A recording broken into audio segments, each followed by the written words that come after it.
Hello guys, നമ്മളിന്നൊരു പുള്ളിമൂഞ്ചി എന്ന് പറയും, കർണാടകയിൽ ഉണ്ടാക്കുന്ന ഒരു മീൻകറി ഉണ്ടാക്കാൻ പോവുകയാണ്. നമുക്ക് മീൻകറി ഉണ്ടാക്കാൻ നോക്കാം. ആദ്യം നമ്മൾ പാത്രത്തിലോട്ട് കുറച്ച് വെളിച്ചെണ്ണ ഒഴിക്കാം. ഒഴിച്ച ശേഷം ഇനി കടുകിട്ട് കൊടുക്കാം. നമ്മൾ കുറച്ച് ഉലുവ ഇട്ട് കൊടുക്കാം.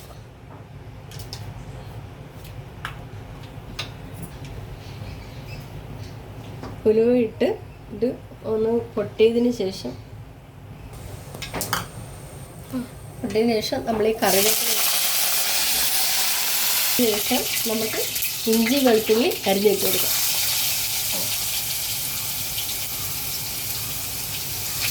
അതായിട്ട് ഒരു ബ്രൗൺ കളർ വന്നതിന് ശേഷം നമുക്ക് കുറച്ച് സവാള അരിഞ്ഞിട്ട് കൊടുക്കാം. ഇത് നമ്മൾ കുറച്ച് സവാള ഇട്ട് കൊടുക്കുക ഇതിൻ്റെ കൂടെ ചെറുതായിട്ട് അരിഞ്ഞിട്ട്.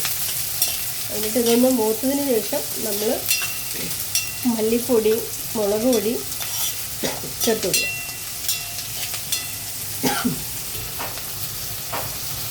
നമ്മൾ ഈ സവാള ഇട്ട് ഒന്ന് മൂത്തതിന് ശേഷം നമ്മൾ ഇതൊന്ന് വാടി കിട്ടണം. നമ്മളൊന്ന് ഒരുവിധം ഒന്ന് മൊരിഞ്ഞതിന് ശേഷം നമുക്ക് ഇത് അരച്ചെടുക്കാനുള്ളതാണ് കേട്ടോ. അതുകൊണ്ടാണ്. പിന്നെ നമ്മൾ കറി വെക്കാൻ ഉദ്ദേശിച്ച മീനാണ്, ഇത് കരിമീനാണ്. വലിയ കരിമീനൊന്നുമല്ല, സാധാരണ അത്യാവശ്യം കുറച്ച് വലുതാണ് മീൻ, കരിമീൻ. ഇതാണ് പുളിമൂഞ്ചി എന്ന് പറയുന്ന കർണാടക സ്റ്റൈൽ കറി ഉണ്ടാക്കുന്നത്. നമ്മളിത് കുടംപുളിയാണ് ചേർക്കുന്നത് മീൻ കറിക്ക്. പക്ഷേ കർണാടകയിൽ ഞങ്ങളവിടെ നമ്മുടെ സാധാ പുളി ഉണ്ടല്ലോ, വാളംപുള്ളി എന്ന് പറയും, പിഴുപുള്ളി എന്ന് പറയും, അങ്ങനെ ആ സാധനമൊന്നും നമ്മൾ ചേർക്കണം. പക്ഷേ ഇതിനകത്ത് ഇപ്പോൾ വാളംപുള്ളിയാണ് ചേർക്കുന്നത്. ഇനി നമ്മൾ 2 തക്കാളി ഇതിനകത്ത് ഈ ഉള്ളിക്കകത്ത് ചേർക്കുക, അരിഞ്ഞിട്ട്. 2 ചെറിയ 2 തക്കാളി അരിഞ്ഞത് നമ്മൾ ഇതിനകത്തോട്ട് ഇട്ട് കൊടുക്കാം.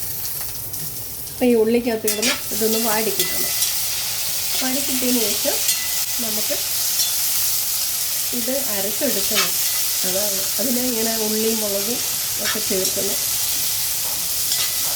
തക്കാളിയെല്ലാം ചേർത്ത് ഒന്ന് വഴറ്റി വരുമ്പോൾ നമുക്ക് അരച്ചെടുക്കുന്നത് വരണം. അതിൻ്റെ കൂടെ മുളക് പൊടി മല്ലിപ്പൊടി ഒക്കെ ഇടാനുണ്ട്. അങ്ങനെയൊക്കെയോ നമുക്ക് ഇതിന് ഒരു 1.5 മുളക് പൊടിയാണ് ചേർക്കുന്നത് കേട്ടോ.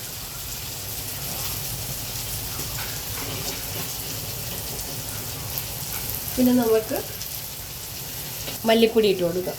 മല്ലിപ്പൊടിയും കൂടി ഇട്ട് കൊടുത്ത് നന്നായി ഒന്ന് ഇളക്കിയെടുക്കാം. ഇളക്കി അതൊന്നും ഇതിൻ്റെ കൂടെ ഒന്ന് മൂത്തതിന് ശേഷം നമുക്ക് ഇത് അരച്ചെടുക്കണം. അരച്ചെടുത്തിട്ട് വേണം കറിയാക്കാൻ.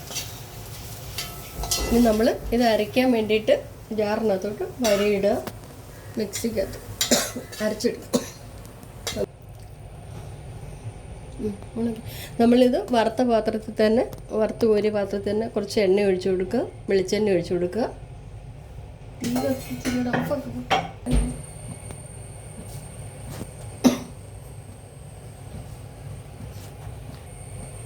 നമ്മൾ എല്ലാം കൂടി അരച്ചുകൊണ്ട് വന്നിരിക്കുകയാണ്. ഇതാണ് വേണ്ടല്ലേ, നമ്മൾ മൊത്തത്തിൽ എല്ലാം അരച്ചു കൊണ്ടുവന്ന് വെച്ച്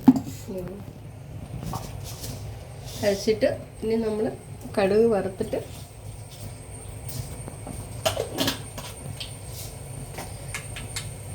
അത് പൊട്ടട്ടെ. അപ്പോൾ കടുകിട്ട് പൊട്ടിയതിന് ശേഷം ചെറിയ ഉള്ളി ഇട്ട് കൊടുക്കുക. നമ്മൾ ഈ എല്ലാം കൂടെ മിക്സ് ചെയ്ത് അരച്ചുകൊണ്ട് വന്ന സാധനം നമ്മൾ ഇതിനകത്തോട്ട് ഗ്രേവി ഉള്ളിക്കകത്തോട്ട് ഇട്ട് കൊടുക്കുക. ഇത് നമ്മൾ ഗ്രേവി ഈ മൂത്ത എണ്ണയ്ക്കകത്തോട്ട് ഒഴിച്ചു കൊടുക്കുക.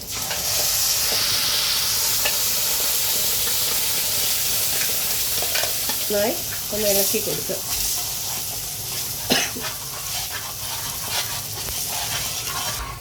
ഇതൊന്ന് അരപ്പൊന്ന് മൂത്തതിന് ശേഷം ആവശ്യമുള്ള വേകാനുള്ള കുറച്ചൊരു വെള്ളം കൂടെ ഒഴിച്ച്, പിന്നെ നമ്മൾ ഇതിനകത്ത് ചേർക്കുന്നത് ഈ വാളംപുളി പിഴിഞ്ഞു വച്ചിരിക്കുന്ന വെള്ളമാണ്. പുളി പിഴിഞ്ഞ് വെച്ചത്. നമുക്ക് ഇതിനകത്ത് ഒഴിച്ചു കൊടുക്കാം. ഈ പുളിയാണ്, ഈ പുളിമൂഞ്ചി എന്ന് പറഞ്ഞാൽ ഈ പുളിയാണ് മെയിനായിട്ട് ചേർക്കേണ്ടത്. അതങ്ങനെ ചേർത്ത് കഴിഞ്ഞാൽ നമ്മളിവിടെ കുടംപുളിയാണല്ലോ ചേർക്കുന്നത്, നമ്മളിങ്ങനെ ചേർക്കത്തില്ല. പക്ഷെ കർണാടകയിലൊക്കെ അവർക്ക് അറിയില്ല, കുടംപുളിയൊന്നും അവർ ചേർക്കത്തില്ല. ഇങ്ങനെയാണ് അവരിത് ഉണ്ടാക്കുന്നത്. ഇനി ഇത് കറി തിളച്ചതിന് ശേഷം ഓണാക്കിയതിന് ശേഷം നമ്മളിത് അത്യാവശ്യം കറിവേപ്പില ഇട്ട് കൊടുക്കുക ആദ്യം. പിന്നെ നമ്മൾ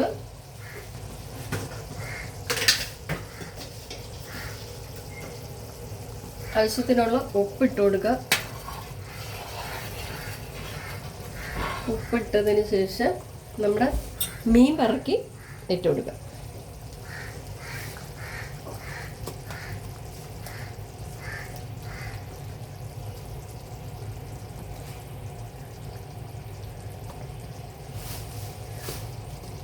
ഇതാണ് നമ്മുടെ കരിമീൻ പുളിമൂഞ്ചി.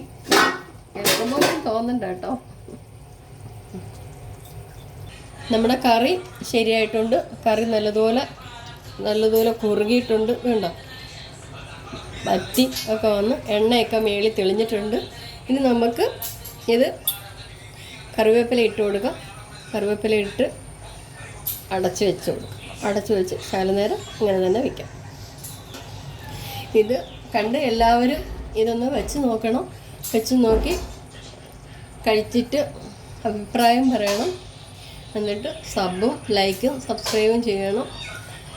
ലൈക്കും ചെയ്യണം, മറന്നുപോലെ. Thank you.